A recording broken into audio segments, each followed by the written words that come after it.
Welcome back to our podcast. Let's circle back. We will begin again with Elizabeth. I call her E. So if you hear me say that, E and Elizabeth are the same person. Again, delving into her book, and we have decided it's going to be more than two series on this. Mm-hmm. Um, so we're in Born in Providence, Finding Our Way Back to Love, which she has written for us, a first time author. Mm-hmm. And this episode, we are delving into chapter 7. So if you haven't gotten your book, please do get one. And then we can reference back to it. But we're digging into chapter 7 where we're discussing little girl E and Mm-hmm. some of the things and circumstances that she is witnessing and being a part of as a little girl. She's going to start with giving us some facts around childhood poverty and some of the circumstances and heaviness that children go through, and how it can begin to um, pivot us into trauma on a traumatic journey. Okay. All right. So, just some background on chapter 7 and where we're at in the book at this point, which book is available on Amazon. So, uh, chapter 7, Blame It on the Rain. At this point, I had just disclosed the previous Easter um, the sexual abuse that I'd been experiencing for roughly the first 10 years of my life. So from first memory until about, I think I was 11 or 12 in this chapter. Um, and it was a pretty bumpy year for our family. The chapter opens, we are at my grandparents' house, my mother's parents, there to celebrate one of my siblings' birthdays. And we got a call saying that we couldn't go home. And so from that day forward, we spent a period of time living with my maternal grandparents, and entered an even new level of poverty because we were at that point dependent on my mother's income. And um, let's see what else happens in the chapter. And so, yeah, the piece about child poverty. I grew up in Woonsocket. I was born in Providence, Rhode Island, but I grew up in Woonsocket, Rhode Island, and I talk about this earlier in the book as well. But Woonsocket has one of the highest child poverty rates in the country. It's a very small Mm, city, roughly 48%. I think it might be higher now, and the I think so. likelihood. Yeah, no one. Yeah, it's nothing. It's a nothing town. I remember I did a training a few years ago, and this guy, I said, I grew up in the projects, and he was like, "Which project? Was it like South Central?" And I was like, "No, it was not a famous project. It was just a nothing, no name project from nowhere. Mhm. So completely invisible off the map." Actually, the housing project that I lived in, or that we lived in, was built as staff housing for the mills. So essentially, indentured servants. Mm. And that was the type of house, and they're still there to this day. Yeah, I went and visited them last year after my grandmother passed away. I did a little impromptu book tour. A friend of mine came and picked me up, and we did a little tour of some of the spots from the book, and it was wild to Oh, go and wow. stand in front of And this little. people still living there? Still live there, yeah, yeah. Oh, But my. essentially, yeah, it was the housing for the staff that worked in the mill. Mm. Um, so the likelihood of escaping that level of what's called deep poverty, which I talked about in our previous episode, Mhm. roughly only 4 and 17%, between 4 and 17% of the population get and stay out of that level of poverty. So, and as I like to say, don't call me resilient. I prefer reluctant sadist. Yes, It is an unkind gauntlet to get out of poverty it in is. America, I'll say, while carrying a backpack of roughly 20 years of complex trauma Mhm. on top of that. So we often like to celebrate people who do that and sort of idolize them in our country as like, see, they did it, you can do it too. And as a clinician and a dabbling neuroscientist, my one of my platforms in advocating through my story in this book is we have to stop asking people to do that and stop celebrating them for abusing themselves after being abused and Mhm. call that success, Yes. labeling that as success, or an example. Mhm. Um, so yeah, I hope that answers the question. It does. And Yeah, not everyone has the perfect jump shot or athletic that. gifts or actresses, Viola Davis. Yes, A right. lot of that. Yeah. So it's Yeah, not just about opportunities or pulling yourself up from the bootstrap. This is yeah. a systemic issue. Yes. Yes. Yeah. And we're going to talk a little bit about that as, Hmm. what are the pathways that are available to people, viable pathways out. Yes. Viola Davis, we love her. She's a brilliant Hmm. actress, but if we don't have that inherent talent, Yeah.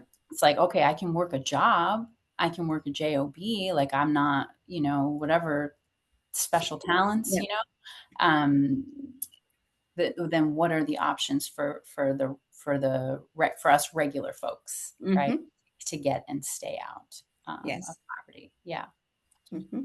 And so that's where a lot of vulnerability comes from, for individuals who are in poverty and struggling, is these doors that are not safe sometimes get opened. And they look enticing because they come with a lot of money attached to them. Hmm. Um, so, yeah, which we'll get Okay. into. Yeah. Yes. Mhm. Um, some background in my questioning was that what happens when the thing that might help save your family is your beauty? And Mm, suddenly your face, your body, your food, your worth, and your potential are all being measured and judged by other people. mhm, And we're going to move into some questions.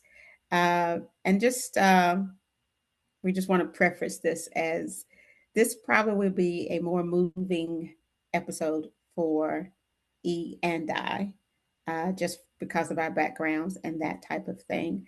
Um, so the a lot of empathy here, mhm, and space and room for her for whatever she needs to do and sharing her story. mhm, Okay. mhm, All right. The little girl solving an adult problem, yeah. right? When you write about entering the beauty pageant, you describe it as a noble idea, a possible way to make money and get your family out of poverty. Looking back now, how do you understand about the little girl? What do you understand, I'm sorry, about the little girl who was trying to solve such an adult problem? Mhm, Do you see that decision differently now as noble, survival, both, or something else? mm. I think now, I see parentification as something that we often are addressing, in our conversations as clinicians and the clients that we treat, and really recognizing it as a secondary form of abuse that can Mhm. happen as a result, again, of poverty, right? So Yes. it's encultured codependence and parentification; those two kind of intersect, where parents have to work. My parents chose to work rather than receive welfare. And so the byproduct of that was I was the oldest child in the home. And out of love, for my siblings and my parents, I just sort of naturally fell into this role of caretaking, caring for my parents as and when I was in a position to do that, and certainly caring for, my siblings. Um, and it was addressed. It was something that my mother actually apologized for very formally, when I was young, Mm-hmm. recognizing that she didn't want me to be in this position, and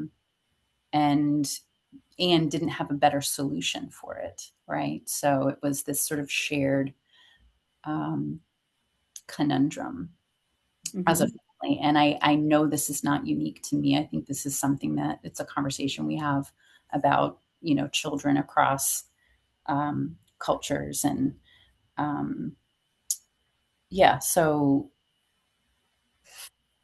I'm trying to remember the other components of the question. That the beauty pageant piece and how do we make money and how do we contribute and provide. Mm-hmm. um, I was put in ballet at the age of 3 by Mm-hmm. my mother's mother. Yeah. So she was trying to be this like caring grandma, and she had me on some of the weekends. So I called it uh, relative roulette, right? Like we would be put in the care of different relatives on Mm-hmm. weekends, or I mean, at different times when my parents were working, and they worked all the time. That's another misconception about people in poverty, that Yes. we're lazy and we don't know. We're Mm-hmm. working around the clock. So my parents had multiple jobs and were always working, to their credit. So when I was in the care of my mother's mother, I was put into ballet, and it became not just this fun thing to do, it became something to get really good at. And so um, going to a ballet class once a week then turned into private lessons, then turned into, now I'm choreographing pieces before the age of 12, which then turned into auditioning for the Rhode Island State Ballet, making company, and dancing upwards of 5 days a week. And when I wasn't dancing, I was babysitting to pay for, dues that I had to be part of company, and pay for point shoes and things like that. From there, that led into, she had put me into modeling and fashion shows at the mall, because that was the thing in the 80s, right? Like everybody was, that's how, I don't know if you remember Tiffany, but that's how she got discovered. And then that led to, one day my mom picked us up from school, and I believe we were living with my grandparents at that time, and I heard the commercial for the Venus beauty pageant on the radio. And I was sitting in the front seat of the car. My mom's over here. And I looked at my mom, and I was like, and it said scholarship money. Mm-hmm. And I just was like, I'm like, I cringe in the book, and I'm still like, oh God, but I heard scholarship money. And I said, let's talk to Nana. And she was like, hemmed and hawed. My mom was never a fan of that pathway. She was always very protective of me, but Mm-hmm. my grandmother was gung ho about it. And so I don't remember the follow up conversation. I just remember that I was very quickly enrolled in modeling classes, which I talk about in the book. Mm-hmm. And so I had gone from being measured for recitals for costumes in ballet, now to being measured for the pageant. And shortly after the pageant, again, I talk about this in the book, is when my eating disorder began. So I was about 12 when that happened. Mm-hmm. And so there was this intersection that got built into the framework of my childhood, that my weight, my size, and my appearance and my performance crossed over with how much food was available, how much money I could earn, and then the different ways in which my body was being used by various people throughout my childhood. So the sexual abuse, the performance, and then my weight, and whether or not food was available on any given day. Mm-hmm. So deprivation, performance, and survival and sex were all sort of like in this really ugly Twizzler. Um, yeah, And that moves us into the second question: when your yeah, body becomes part of the solution. yeah, yeah. So, I read your questions earlier, Mm-hmm. and in preparing for this, it's so synchronicitous that earlier this week I made an offhand comment on a post Soft White Underbelly. I don't know if you're familiar, but a brilliant interviewer. He has a YouTube channel and an Instagram account where he interviews um, the soft white underbelly of America. And Mm, he had been interviewing a sex worker. He does very thoughtful interviews. It's really brilliant work. And I had made a comment under the post, if jobs paid living wages, would any of us choose sex work? mm, And and so I turned my comment into a post alongside a painting that I had done in high school and then recreated, and it's my rendition of The Scream, Edvard Munch's The Scream. I do want to just say I have nothing but love for individuals in sex work. Many of them have been my clients over the years. mm-hmm. I understand why people choose that path, and it was a path that was presented to me on multiple occasions, Yeah. again, which I talk about in the book. And the gateway to that is oftentimes things like ballet and modeling. Mm-hmm. With So, sexual abuse. and sexual abuse, yeah, Yeah. they all go hand in hand. They're Mm-hmm. best friends. And so I think that there's an inherent vulnerability in that. And I talk about in the comment that I had made and in the book and in other platforms that living wages are a form of protection. They're a Mm-hmm. form of safety. They're a form of choice, maintaining your own dignity, respect, doing something that, you know, can sustain you, that doesn't put you in danger. Mm-hmm. And that gives you a lot more choice about what you do to survive. Mm-hmm. And I was thinking about it too. That like I was like, Kim Kardashian and I have a lot in common. Um, Also, Her mother and we don't. I mean, we do and we don't. But at the ends of extreme wealth and extreme poverty, there's a lot of crossover yes. when it comes to exploitation.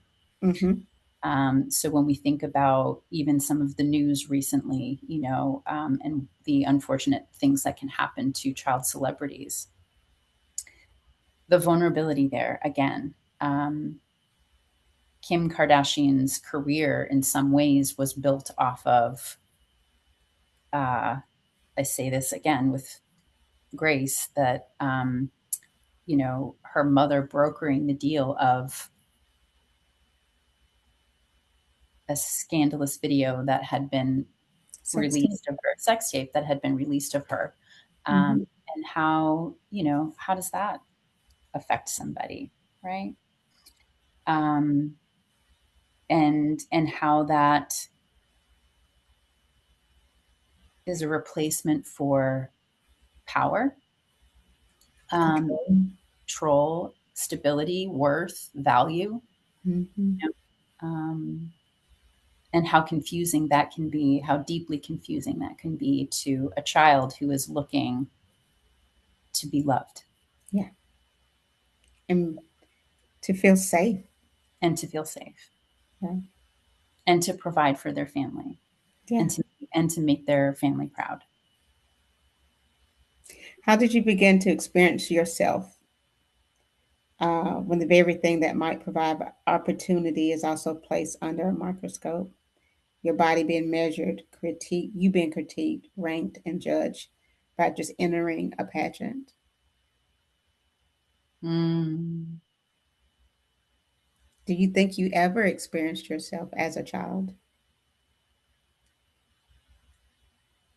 mm-mm. Yeah. Um, a child of God. Mm-hmm. Yes, that was where I experienced it, and I've been thinking about this too. Mm-hmm. There were two very safe men in my life: Yeah. my great grandfather and my grandfather. Wonderful. Yeah, and God, Mm-hmm. right?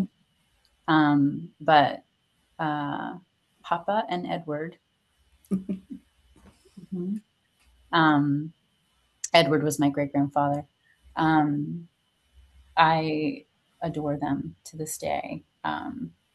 And I think in those two relationships, three, God, that they got to be his arms, and his voice. Yeah, those were the places I think I really felt safe and Mm-hmm. held and, was a little girl. Yeah. In those instances. Yeah. In my work, I do a lot of inner child work, Hmm. depending on the trauma. Hmm. Um, and what I often receive is, I don't know. I don't look at her. I don't Hmm. acknowledge her. Hmm. Yeah. Hmm. Hmm. So, I did not like myself. mhm. And I probably spent most of my childhood dissociating. I was, you know, so yeah, Ani DeFranco, um, pay me for my beauty. I think it's only right because I've been paying Mhm. for it all my life, right? Like, Mhm. I got bullied, all through school, bad.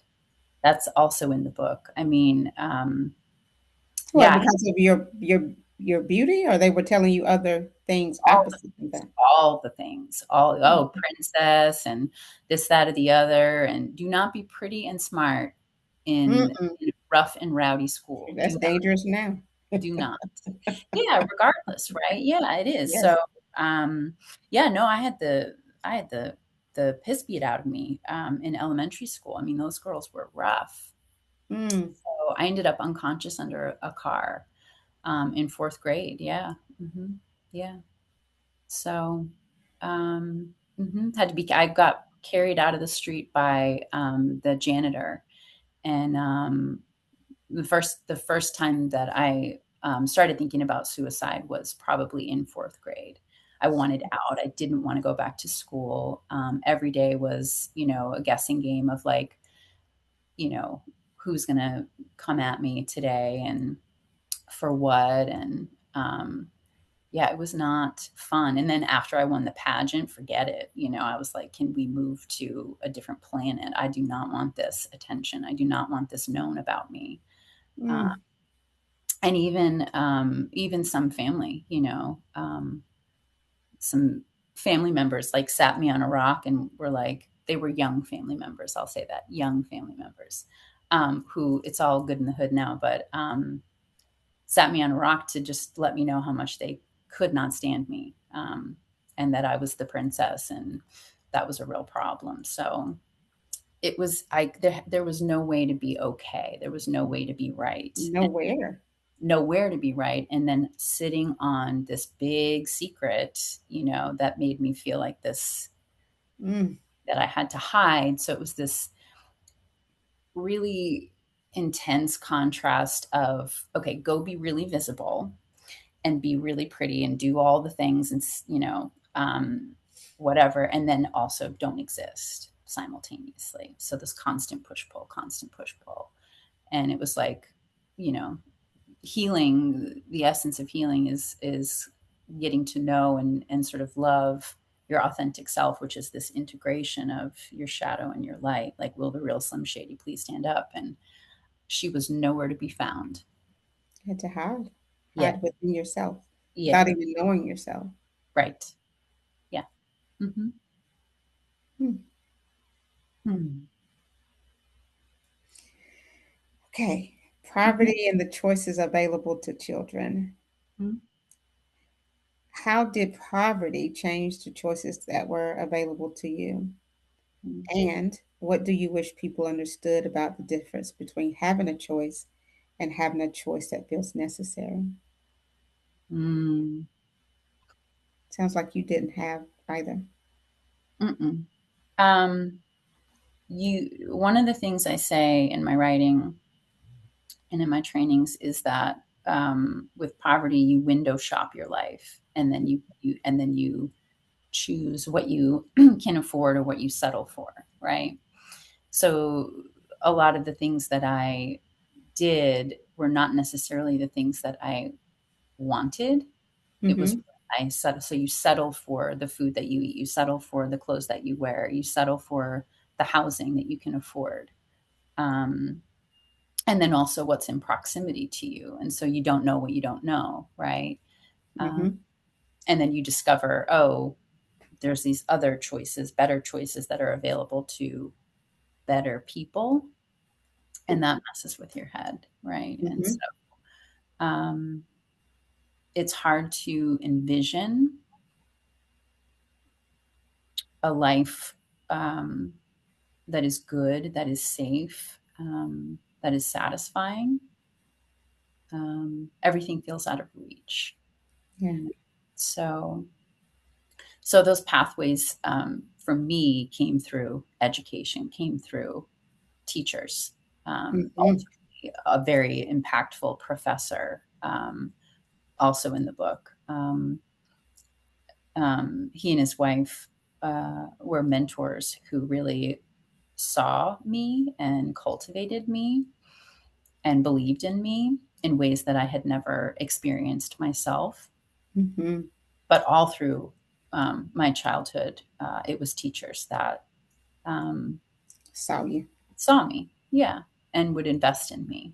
Yeah. Um, you know, so that for me was the path out. Was like, I mean, like I learned to info binge at a young age. That's what I call Mm-hmm. it. It's just like information.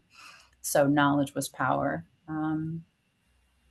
And and my dad too. Actually, he um, again, there's a lot to say about those relationships, but very well read. And he, um, you know, very intelligent. And so he encouraged reading as well. Yeah. Yeah. Mhm, Just to give the readers and the listeners some background, mhm. at this point, your parents did not know that you were being sexually abused. No, they did know. I had disclosed by chapter 7. I had disclosed. I did this timeline because time is really wonky when you've had a lot of trauma. Yes. So I had to really go back, and it's one of the um, therapeutic activities that I often have clients do when we're reconstructing is the timeline, right? Yes. To help put the story together. And I'm putting that in the workbook as well, but your trauma narrative. Yeah. Mine hate it when I say let's I do a know timeline. it's Yeah, we hard. agree. I know it's hard, but bullet points, right? Right. Of Mm-hmm. when things happen as a way to, Connecting the dots. Yeah. yes, as a way to start to organize our experience and our story.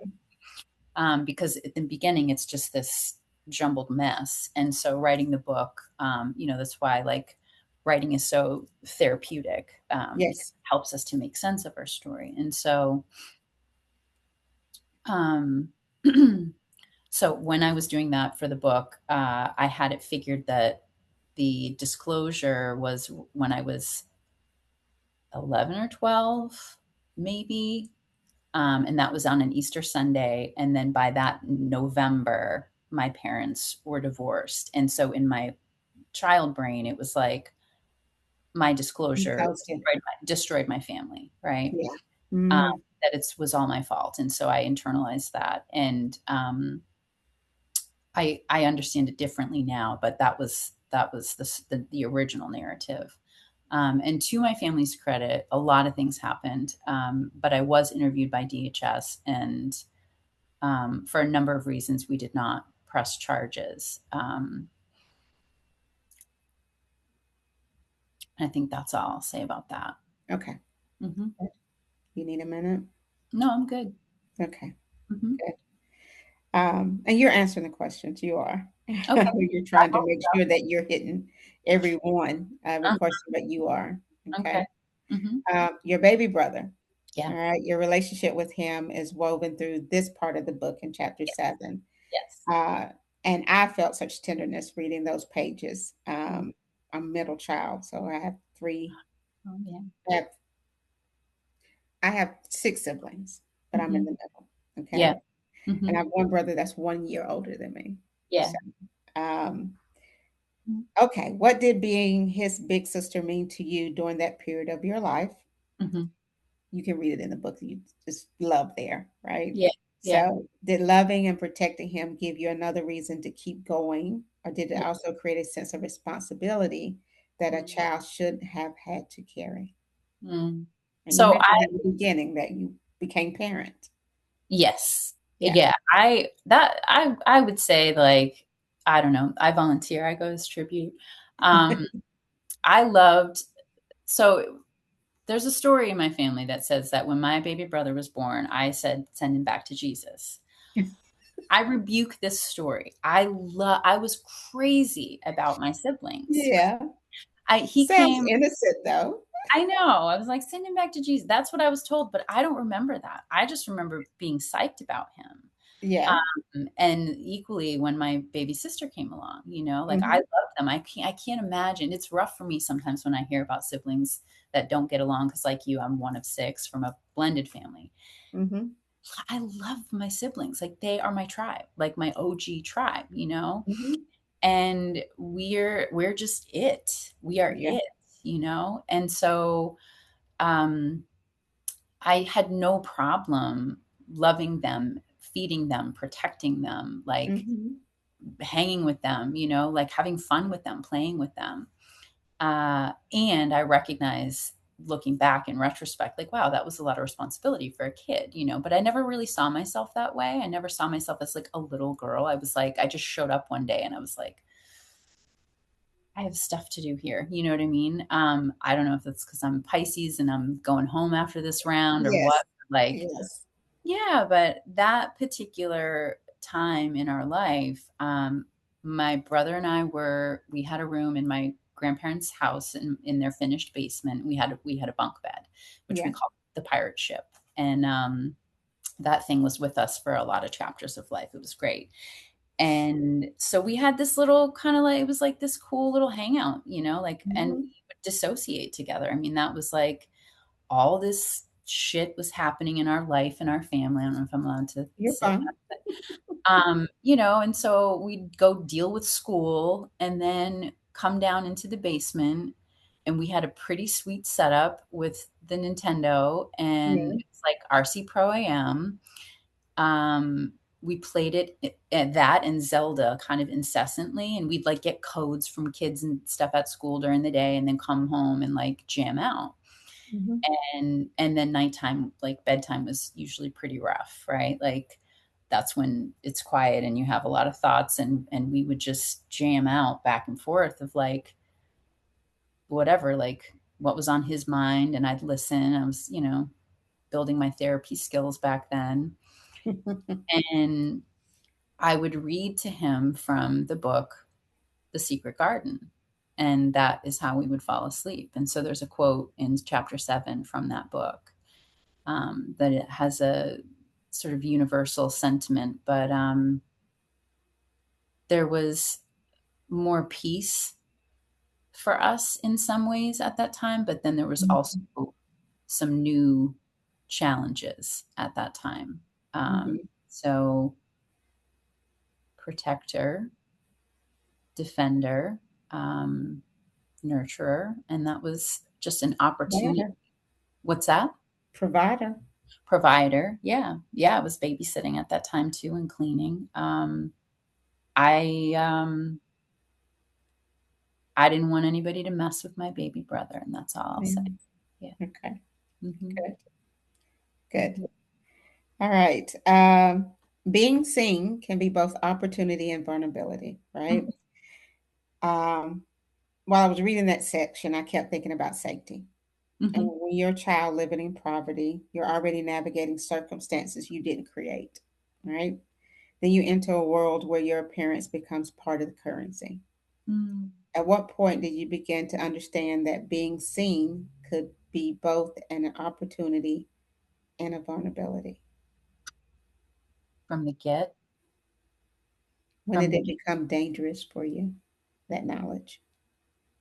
that being seen could become a vulnerability. Hmm. I mean, existing was a vulnerability. I think because I've thought about this. I think because the sexual trauma started when I was so little, and I've talked with a couple of different therapists about this and done research on it too. My abuser didn't match what I had researched about pedophilia. And then Hmm. I had a clinician say, for a sociopath, the the age is the ages of their victim is irrelevant. So, because I had always questioned that, I was like, why is my first memory and all the way through till when I was 11 or so?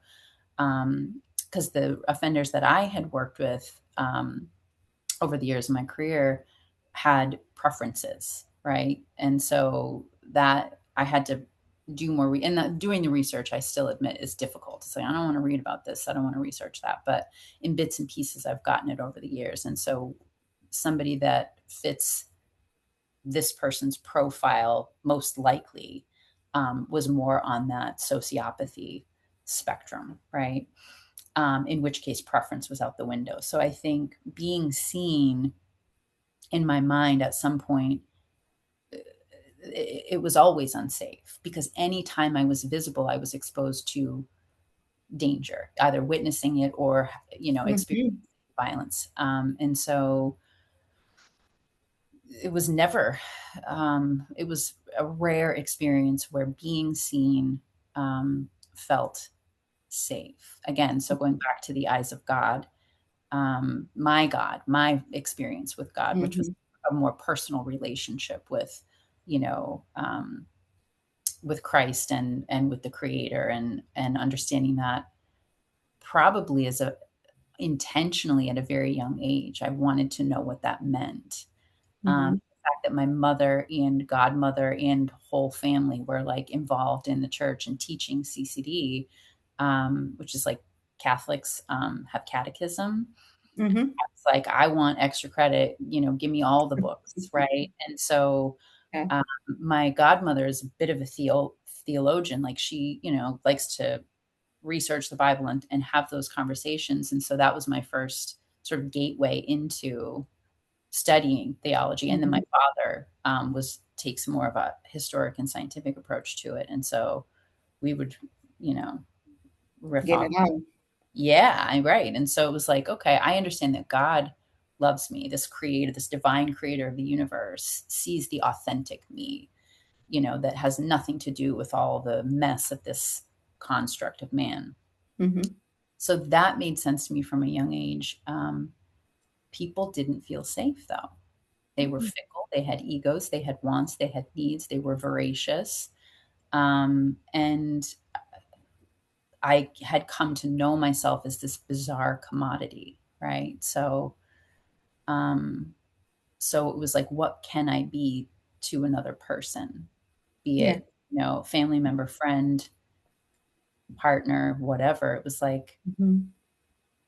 how am I just loved for me, or known for me, or seen for me, without being something Yeah.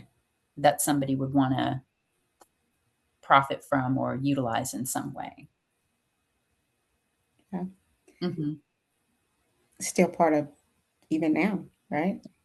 Well, yeah, I mean, but isn't that for all of us in a capitalist meritocracy, right? Like, when do we get Yeah. to just exist and to come in to know ourselves as inherently worthy human beings, Yeah. right?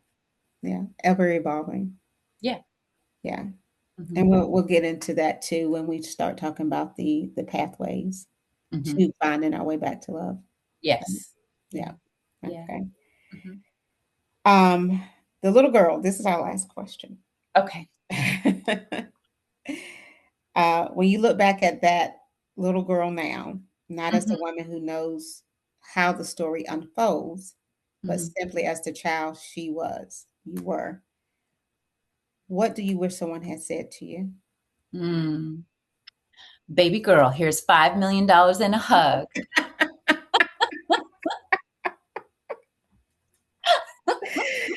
Oh, Because we all need that, and we right? do. Sure, we all need that. Yeah. Yeah, no, I mean, I think, oh man, life is messy.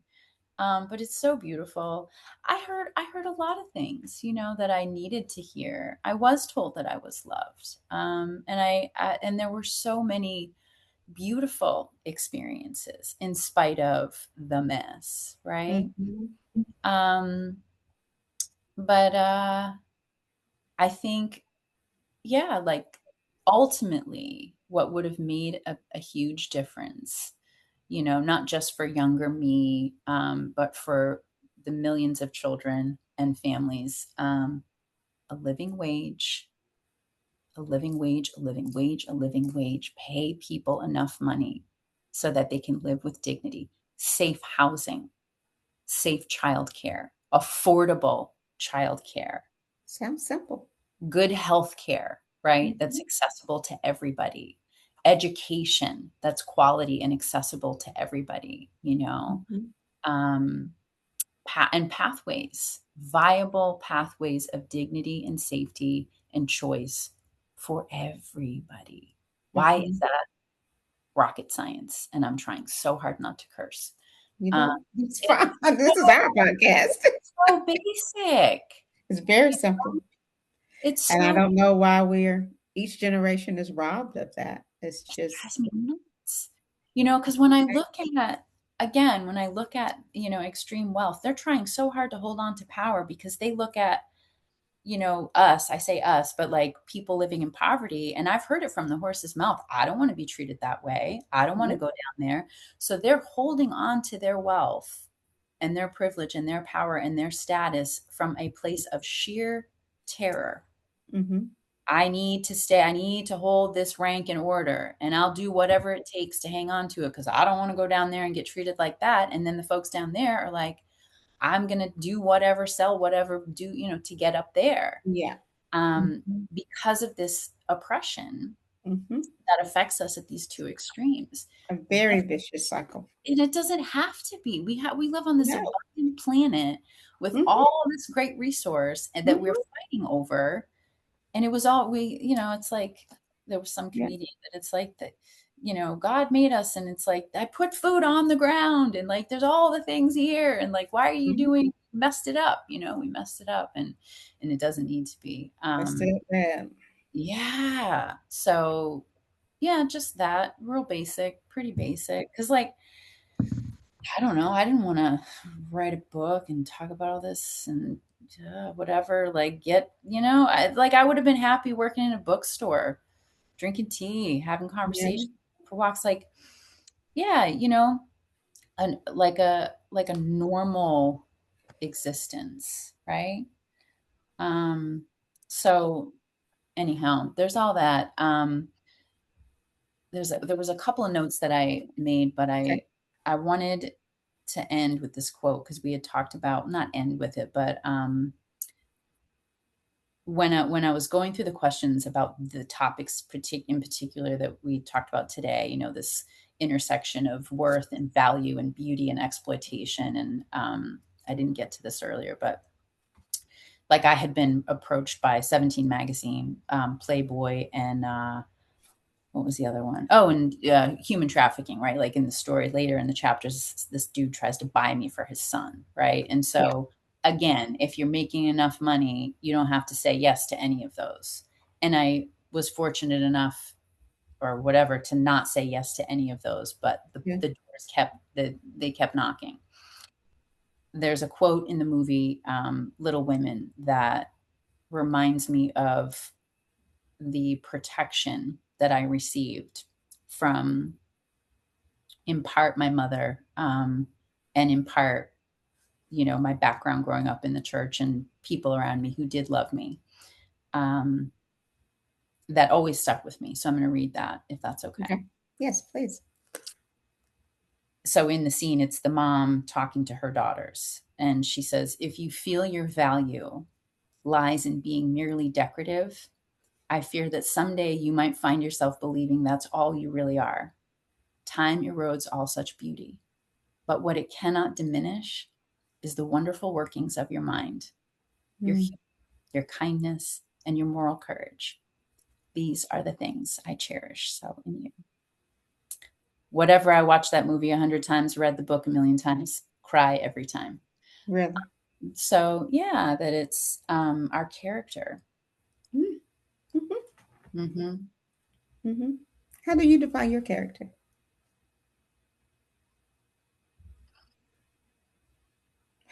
Why are you going to throw these heavy questions? How do I define my character? Oh, I made the t-shirt. I was gonna wear it today. Didn't. Mhm. Spicy, or what is it? Salty Buddha Spicy Jesus, right? Okay. I Um, like it. I like it. yeah, that I try to channel those two fellas. They're pretty nice. But I'm a Yeah. little salty, a little spicy. Yeah. And you are. And probably silly too. So yeah. You have humor, right? Ways. Yeah. Yeah. I the final stage of awakening is laughter. Yeah, it Mhm. is. And Mhm. I wanted to share this quote that's in chapter 7, the beginning of it. Children usually don't blame themselves for getting lost. Anna Freud. And we Mm. don't. We don't. Mm-mm. Mm-mm. Because, childhood is about being told what to do and Yes. how to do it, Yes. when to do it. Mhm. And then we're pushed into this independence at 18 with nothing. I mean, Mm-mm. I think we're given guardrails, but you Sure. still don't understand what that is until you do experience life on your own and for yourself. Yes. This chapter was Mhm. so moving for me because um, a lot of reasons. But I did some time. I'm sorry, I shouldn't have said it that way. I served as a garden ad litem uh, Yes. for Mm. I think 7 years. Yeah. And for those that don't know, that's a I'm an advocate for children that are abused and neglected. So in reading that, that brought up a lot for me. I stopped doing it because Yeah. it just was too much in becoming a licensed therapist, just way too much. I couldn't keep up with it. And this it's a lot of trauma, a lot. Um, so that brought up a lot for me, and I'll share with this. I've been up since 3 this morning, Oh, and no. I read it again before I went to sleep. Sorry. No need to apologize. I think I'm trying to share my growth in it. Yeah. At times, with being a gardener a litem, Mm. I had awful dreams and felt helpless and hopeless at the time until it came to court, and I Yeah. could see the work that I had done or the work that I had done with the team to save a child. Um, but in reading this piece again, and that's what I'm doing as we're going through your book, is going back and reading. I get something each time. And it's Yeah. not all pain, and it's not all painful, and it's not Yeah. all trauma. It's Yeah. seeing my growth in being able to listen Mhm. and not have it run into bad dreams or flashbacks or anything like that, but to still be vulnerable, but yet whole, and trying to truly understand the impact of trauma and Mhm. where it is in my life as a professional and as and personal. Mhm. I told you this, I never want to be that person that becomes numb, Mhm. but being able to navigate this type of information, these type of experience into something that is healing Mhm. is is great. So no, you don't have to say you're sorry. This is, I think, one of the greatest experiences that are what we're doing from one Mhm. trauma victim survivor to the next. And I think this is absolutely divine. And you Mhm. sharing your story and being part of our podcast.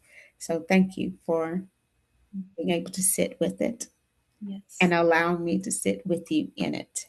Yes. Yes. Yeah. Thank you for making it so safe. Yeah. Mhm. I think it's important. Yeah. Safety. Yeah.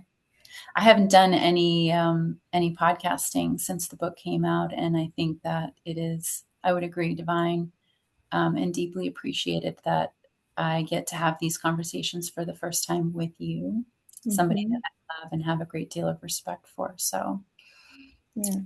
So thank you. Thank Mhm. you. All right. There will be another episode. Great people for thank you people for listening. and get her book. Get her book. Set time Mhm. aside to soak Mhm. it in, to read it, and ask her questions. She's available. Am. Um, and we will see you again. She and I have to discuss a schedule. Yes. But there will be other podcasts and not a year from now. Yes. We will try to do this weekly, if not weekly, bi weekly, until Absolutely. we get through to when she says, Michelle, that's enough. There we go. Right. So Mhm. thank you for listening. Any quote you want to leave the good people before we Any end quote this? that I want to leave people with? Mhm, Um, I don't know.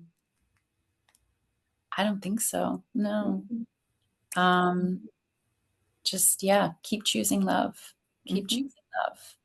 And choosing yourself. I end with choosing yourself. Mhm. Healing is required. And we will see you on our next episode of Let's Circle Back. Okay. All right.